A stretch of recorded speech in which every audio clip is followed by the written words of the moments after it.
So when you think about PepsiCo, what comes to mind? Probably the eternal number two, right? Always in Coke's shadow. But honestly, that's not the real story here. The real story is so much more interesting. It's about a company that's a perpetual survivor, one that's had to claw its way back from the brink of total failure, take these huge, crazy risks, and just completely reinvent itself over and over again, all just to stay in the game. And just to give you a taste of how wild this story can get, let's kick things off with a fact that sounds completely made up. I mean, it sounds like a trivia night lie. For a short time, this company that makes chips and soda actually owned a navy. No, I'm not kidding. That's right. Back in 1989, they struck this massive barter deal for Pepsi syrup. The Soviet Union was broke, right? So they paid with what they had. And what they had was 17 submarines, a cruiser, a frigate, and a destroyer. The CEO at the time, Donald Kendall, even joked to the National Security Advisor, saying, "We're disarming the Soviet Union faster than you are." I mean, come on. It's just a perfect snapshot of that unconventional, do-whatever-it-takes attitude that's really at the core of PepsiCo's DNA. But hey, long before they were acquiring military hardware, they were just trying to survive. Their very first big reinvention, yeah, that wasn't some brilliant strategic move planned in a boardroom. It was pure desperation, born from a total, catastrophic failure. So picture this. It's right after World War I. The company's founder, a guy named Caleb Bradham, makes this gigantic gamble. He bets everything that sugar prices, which were super high during the war, are just going to keep going up. So he buys a ton of it at 28 cents a pound. And then the market just completely implodes. The price plummets to just 3 cents a pound. Boom, the company was wiped out just like that. By 1923, Bradham had to declare bankruptcy. And for years, the brand was just dead in the water. They got passed around between a few different owners who all failed. But then, in 1931, the entire company, we're talking the trademark, the secret formula, the whole shebang, was bought by a candy store owner named Charles Guff. And the price tag? Get this, just $10,500. It has to be one of the greatest, most insane bargains in the history of business.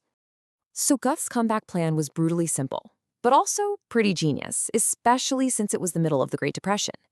See, Coca-Cola was stuck selling its famous 6-ounce bottle for a nickel. So what did Guff do?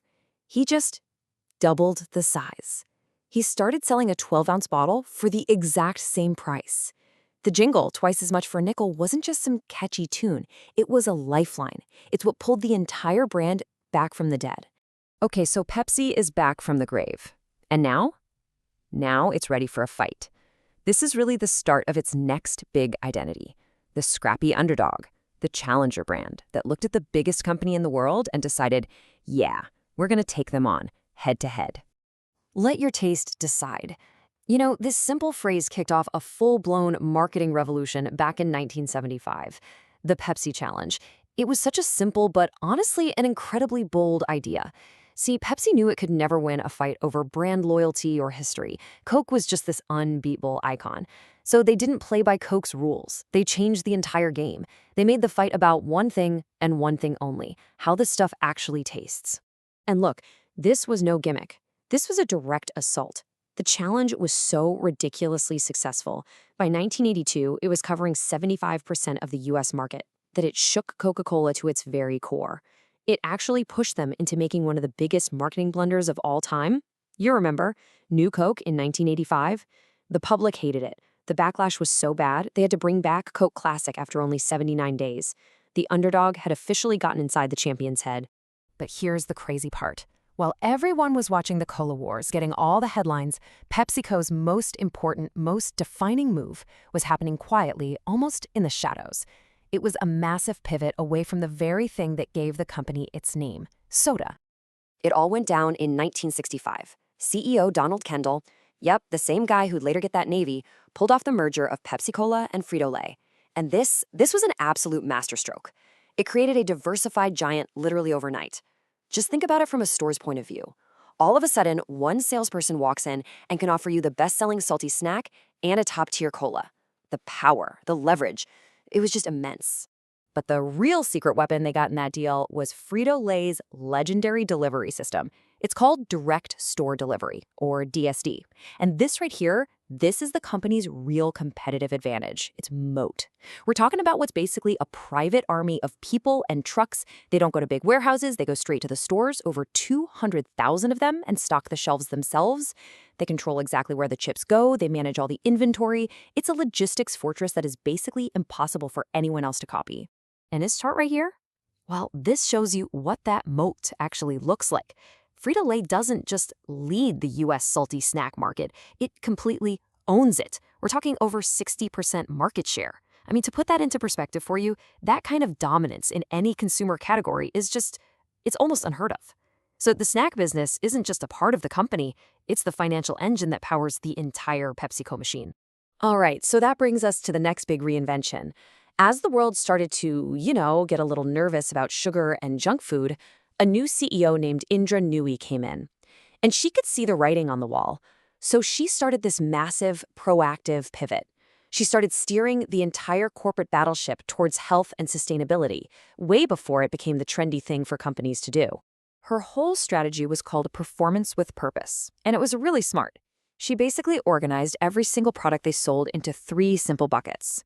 You had good-for-you stuff, like Quaker Oats, then better for you, which had less salt and sugar, and then, of course, the classic fun for you bucket, your Pepsi, your Doritos.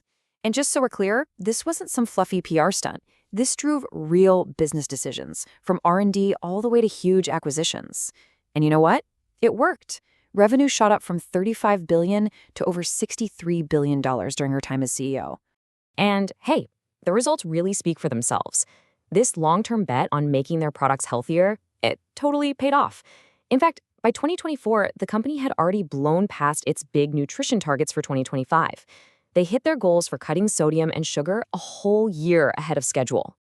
And that brings us right up to today, because even after everything we've talked about, surviving bankruptcy, winning the cola wars, building a snack empire, PepsiCo is now finding itself in the crosshairs of a very, very powerful activist investor from Wall Street. So what's the problem? Well, it really all boils down to one critical thing: profit. This activist investor, Elliott Management, basically came in and said, hey, your beverage business is way less profitable than Coke's. We're talking by about 1,000 basis points, which is huge. And the reason for that goes all the way back to a decision made in 2010. While Coke was getting rid of its expensive bottling plants, PepsiCo did the opposite. They doubled down and brought their bottlers in-house, which made everything way more complicated and expensive. And then, to make things even worse, the golden goose, that unstoppable Frito-Lay growth engine, it started to sputter. In 2024, for the first time in a long time, its revenue actually went down.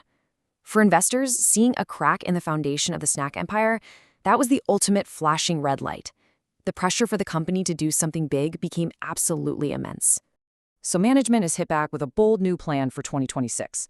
Their mission has 4 parts. 1. Get revenue growing again. 2. Find huge new ways to save money. 3. Fix that profitability problem in the beverage division. And 4, and this is a big deal, they're going to streamline everything by cutting about 20% of their products, just so they can focus on the big winners. So yeah, this isn't just a little tweak, it's a fundamental reset for the entire company. So when you really look at it, the story of PepsiCo is just a story of constant reinvention. I mean, think about it. From a bankrupt soda company to a global food and drink empire that, for a minute there, owned a navy. The only thing that's been consistent is change. So the real question now is, after 127 years of adapting just to survive and thrive, what's next? What does the next version of this perpetual challenger even look like?